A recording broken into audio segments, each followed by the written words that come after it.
Bonjour, bonjour à toi, mon frère. Bonjour, chers amis, chères sœurs.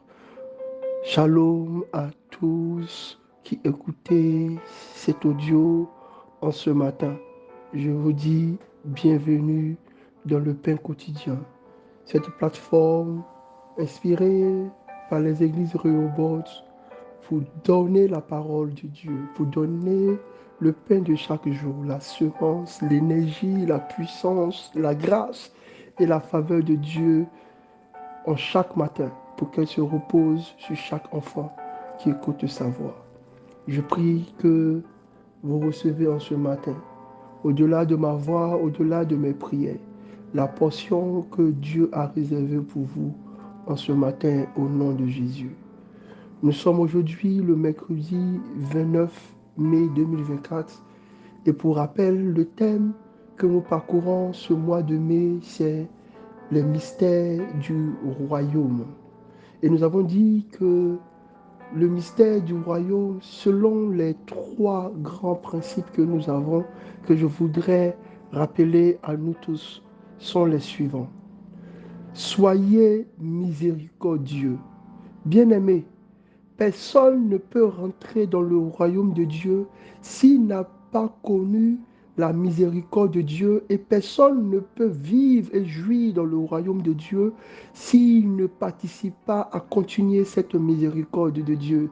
La miséricorde de Dieu, c'est cette force, cette grâce, ce pardon qu'il nous a donné en Jésus, malgré notre état de pécheur, malgré notre état de personne désobéissante, de rebelle. C'est le pardon que Dieu donne à chacun de ses enfants quand ils viennent se prosterner devant lui. Ils viennent demander pardon. La miséricorde de Dieu, c'est le regard que nous devons nous tous avoir chrétiens quand nous regardons nos frères qui sont dans le péché, quand nous regardons nos amis, notre entourage, notre monde qui est en train de se perdre. C'est ce regard qui est toujours avec l'œil de la miséricorde. Je regarde mon frère qui fait mal, je regarde mon frère qui se trompe, je regarde mon frère qui se détruit. Au lieu de le condamner, je le juge certainement par la parole de Dieu, mais je ne le condamne pas. J'applique la miséricorde envers lui. Bien-aimé, si aujourd'hui encore tu es fils de Dieu et que tu te souviens par mes paroles et par la voix d'aujourd'hui qu'il y a une personne à qui tu as refusé la miséricorde,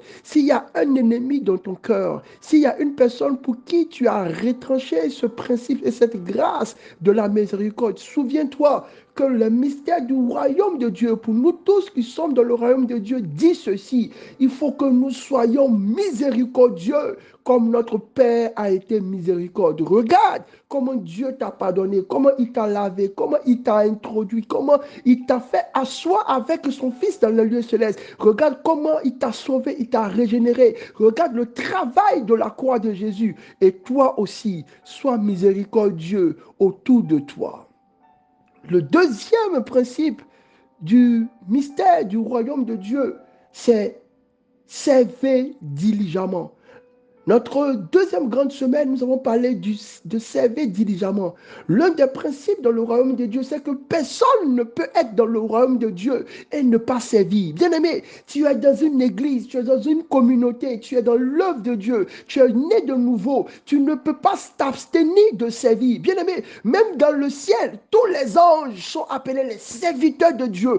Personne ne peut arriver, personne ne peut entrer dans le royaume de Dieu et ne pas servir. Il n'y a pas de raison, il n'y a pas de compréhension, il n'y a pas de justification, il n'y a rien qui doit t'empêcher de servir Dieu. Il y a certainement un endroit où tu dois aller servir Dieu. Tu dois payer aussi le prix par ton service. Tu dois accepter de rentrer dans la main de Dieu et de donner ton temps, de donner ton argent, de donner ton énergie. Tu dois servir Dieu avec diligence. Il faut que ça s'arrête, ces services négligés. Il faut que ça s'arrête, ces services faits avec sans compassion, sans zèle, sans force, sans énergie, ces services bâclés de la médiocrité. Il faut que tu serves diligemment. Tous ceux qui sont dans le royaume de Dieu servent Dieu diligemment. Personne ne peut dire: je n'ai pas reçu de don, je n'ai pas reçu de talent, je n'ai rien que je peux offrir. Bien-aimé, ta présence, tu peux l'offrir. Servons Dieu diligemment.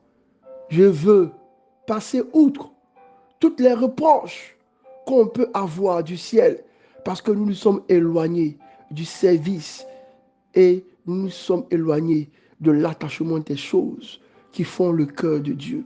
Bien-aimé, je prie au nom de Jésus que ce mystère soit encore entendu pour toi. Le troisième mystère du royaume de Dieu que nous avons vu la semaine dernière, c'est donner l'amour. Bien-aimé, donner l'amour. Nous avons reçu gratuitement l'amour de Dieu. Nous devons partager l'amour de Dieu. Entre nous, frères, nous devons nous aimer encore. Jésus, dans sa prière solennelle, disait, Seigneur, donne-leur d'être unis, que le monde voit par leur union et par leur amour, que moi, Jésus, je suis vraiment ton fils et que je t'ai envoyé pour toi. Dieu veut pour que chacun de nous donnons de l'amour. Il y a sûrement un orphelin quelque part qui a besoin de ton amour. Il y a une veuve qui a besoin de ton amour. Il y a un prisonnier qui a besoin de ton amour. Il y a un malade qui a besoin de ton amour. Il y a quelqu'un qui est dépressif qui a besoin de ton amour. Il y a quelqu'un qui a faim qui a besoin de ton amour. Il y a quelqu'un qui n'a pas d'habit ni de lieu où dormir qui a besoin de ton amour. Il y a quelqu'un qui est fatigué qui a besoin de ton amour. Il y a quelqu'un qui est découragé qui a besoin de ton amour.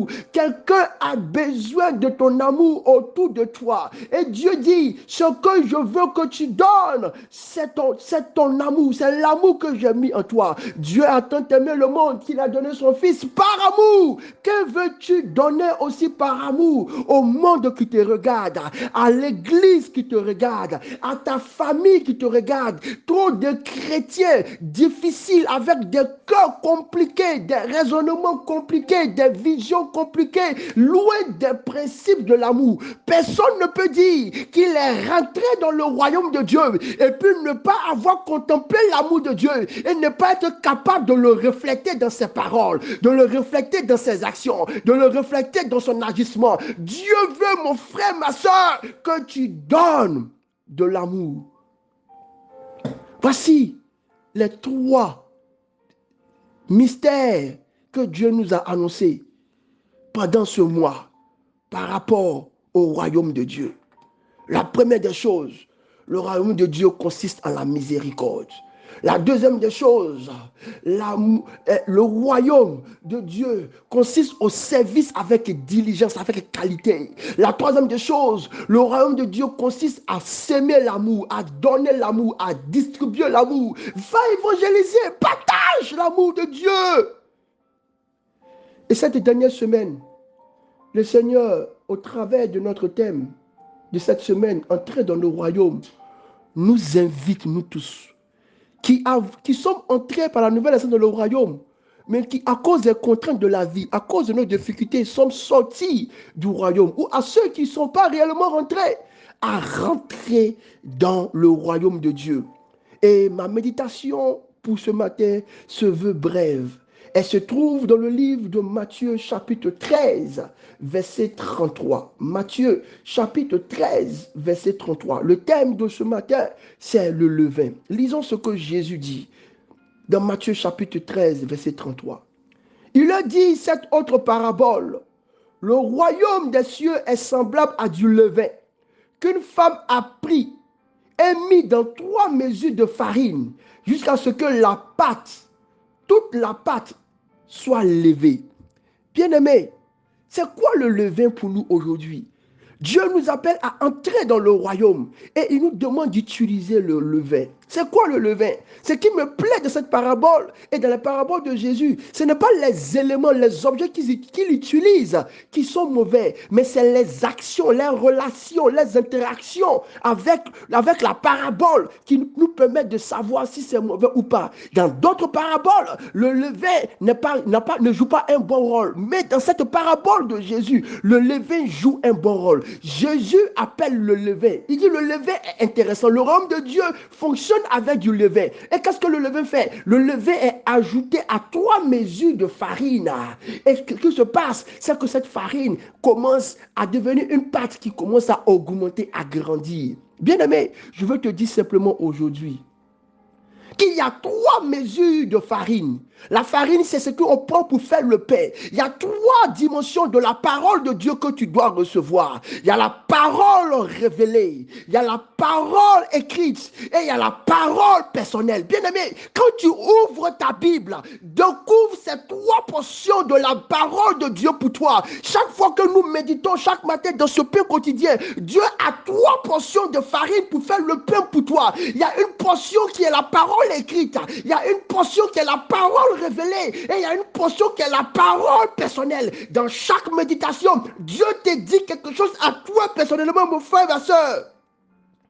Je prie au nom de Jésus pour toi, comme maintenant et désormais. Chaque fois que tu entends la parole de Dieu, chaque fois que tu te retrouves dans un lieu de prière, chaque fois que Dieu te parle, tu entends sa parole écrite au travers de la Bible. Tu découvres sa parole révélée au travers de la révélation puissante de l'Esprit. Mais que tu l'entends te parler personnellement, qu'il te parle, que tu entends ce que Dieu dit à toi personnellement. Il te dira, ma fille, au travers de ma parole écrite, par rapport à cette révélation, voici ce que je veux que tu fasses. Voici ce que je dis que tu es. Voici ce que je veux que tu sois. Les maillots simériques, tu as trois portions de farine. Tu dois découvrir. Et le Seigneur dit maintenant, dans le royaume, il y a ce qu'on appelle le levain qui va faire grandir cette farine. Le levain, c'est cette foi que tu mets dans la parole de Dieu, qui t'a dit investis ici, qui t'a dit quitte ta maison, qui t'a dit c'est moi. C'est cette foi-là qui va faire en sorte que tu reçoives une bonne portion. Seigneur, ta parole est vérité. Va au-delà de ce que tu as inspiré à ton homme serviteur que je suis. Présente les trois portions de la farine à chacun et accorde à notre foi d'être comme ce levain-là, qui nous augmente dans le zèle, qui nous augmente dans l'excellence. Donne-nous ce levain-là, qui est comme ton onction qui vient pour activer, pour appuyer, pour accentuer tes grâces et tes talents pour nous. Nous t'aimons. Et oui, Seigneur, je fais cette prière pour moi, pour ma maison, pour mes enfants, pour mon église, pour ma famille. Oui, Seigneur, nous répondons à ton invitation. Nous voulons entrer dans ton royaume. Bénédiction.